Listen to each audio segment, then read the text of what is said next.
শ্রীভূমির লঙ্গা নদীতে ভয়ঙ্কর কাণ্ড। নিলামবাজার এলাকায় লঙ্গায় নদীর জলে দুষ্কৃতীরা মাছ ধরার জন্য ঢেলে দিল বিষ ঢালায় নদীর জলে ভেসে উঠেছে প্রচুর পরিমাণে বিভিন্ন ধরনের মাছ। ওই মাছ ধরার জন্য বুধবার সকাল থেকে নদীর পাড়ে ভিড়।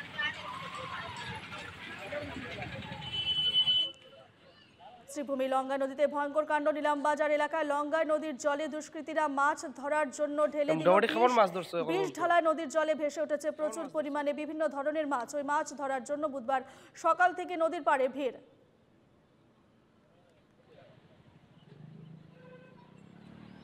মাছ ধরছি ও বেড়া। হ্যাঁ, বেড়া মাছ। আজকে হঠাৎ অত মাছ মানে ধরার প্ল্যানটা হইলো কিলা? তখন কিন্তু বিষ ফেলাইছে ভাই। বিষ ফেলা নিয়েছে। হ্যাঁ, তো এই মাছগুলা কি তুমি খাইবা না এগুলো মাছ বিক্রি করবা? তো খাইমু। তুমি খাইবা? হয়। আচ্ছা, সবে মাছ ধরে মোটামুটি ও কারণে না নি? মানে কি বিষটা কি ও জায়গা তো ফেলা নিয়েছে ওইছে না এটা অন্য জায়গা উপরে দিকে ফেলাইছে? উপরে থেকে ফেলা নিয়েছে। বিস্তারিত জানবো, ফোনে রয়েছেন আমাদের প্রতিনিধি মিষ্টু দত্ত। মিষ্টু, কারা লঙ্গা নদীতে এভাবে বিষ ঢেলে দিল? দুষ্কৃতীদের সম্পর্কে কিছু জানা যাচ্ছে কি? পুলিশ তদন্ত শুরু করেছে কি বিষয়ে?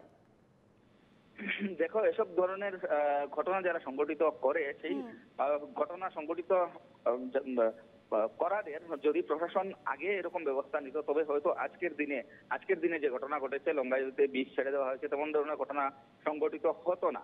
বিশেষ করে লঙ্গাই নদীতে এই ধরনের ঘটনা নতুন নয়, আগেও এই ধরনের ঘটনা সংগঠিত হয়েছে। একাংশ দুষ্কৃতিকারী যারা এই মরশুমে যখন নদীর জল স্রোত কমে যায়, নদীর জলের পরিমাণ কমে যায়, তখনই কিন্তু সেই কিছু দুষ্কৃতিকারীরা রয়েছে যারা মাছ ধরার জন্য নদীতে বিষ ঢেলে দেয় এবং আজকে সকালেও তেমনটাই ঘটনা সংঘটিত হয়েছে।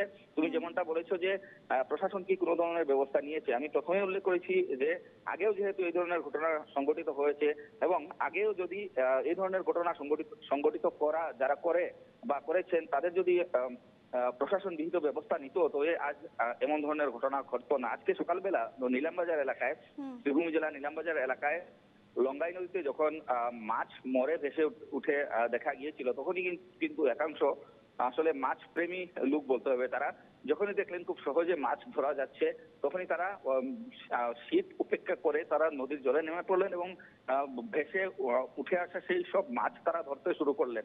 এবং যেহেতু বাঙালিদের বিশেষ করে মাছ হচ্ছে প্রথম চাহিদার বিষয়, সেহেতু মাছ দেখলে কেউই লোক সামলাতে পারেন না। তবে এই ধরনের মাছ যেগুলো বিষ দিয়ে মারা হয়েছে সেগুলো মাছ কতদূর স্বাস্থ্যের পক্ষে কতটুকু ঝুঁকিপূর্ণ সেটা নিশ্চয় অনুমান করা যায়, আন্দাজ করা যায়, কেননা সেই সব মাছ বিষ দিয়ে সেসব মাছ মারা হয়েছে। অন্যদিকে এই যে নদী রয়েছে এই নদী মাছগুলোকে বাজারে বিক্রি করা হবে। দেখো, মাছ যখন অধিক সংখ্যক মাছ যখন ধরা হবে তখন নিশ্চয়ই সেগুলো বাজারে বিক্রি করা হবে এবং কোন মাছ কোথা থেকে আনা হয়েছে, কোথা থেকে ধরে আনা হয়েছে সেসব ক্রেতারা বাজারে যারা কেনেন সেসব ক্রেতারা আসলে জানেন না। অনেকেই হয়তো অজানায় অবস্থায় সেসব মাছ ক্রয় করবেন এবং সেসব মাছ ক্রয় করার পর তারা ঘরে নিয়ে সুস্বাদু ব্যঞ্জন তৈরি করবেন, তারপর যে এটা স্বাস্থ্যের পক্ষে যথেষ্ট ঝুঁকিপূর্ণ হতে পারে সেটা নিঃসন্দেহে বলা যায়। অপরদিকে আরেকটা কথা যে লঙ্গাই নদীর যে জল, সেই জল কিন্তু অনেকের জীবন রক্ষা করছে, কেননা লঙ্গাই নদীতে বিভিন্ন জায়গায় জনস্বাস্থ্য কারিগরি বিভাগের বার্জ রয়েছে, যেসব বার্জের সহযোগ বা সাহায্যে নদী থেকে জল তোলা হয় এবং সেই জল আসলে ওয়াটার সাপ্লাই থেকে বিতরণ করা হয়, অর্থাৎ মানুষের বিশুদ্ধ খাওয়ার জলের যে যোগান সেই যোগানও কিন্তু নদীর জল ধরে থাকে।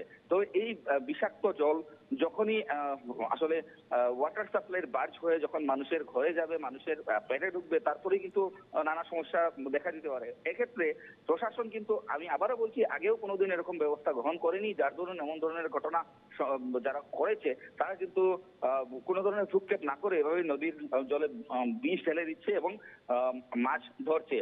এই ক্ষেত্রে প্রশাসনের দৃষ্টি আকর্ষণ করাটা যথেষ্ট জরুরি, কেননা এটা একেবারে মিষ্টি, শুধু মাছ নয়, নদীর পানীয় জল, অর্থাৎ নদীর জল পানীয়ের ক্ষেত্রেও কিন্তু এলাকাবাসীর জন্য যথেষ্ট, স্বাস্থ্যের ক্ষেত্রে যথেষ্ট ঝুঁকিপূর্ণ।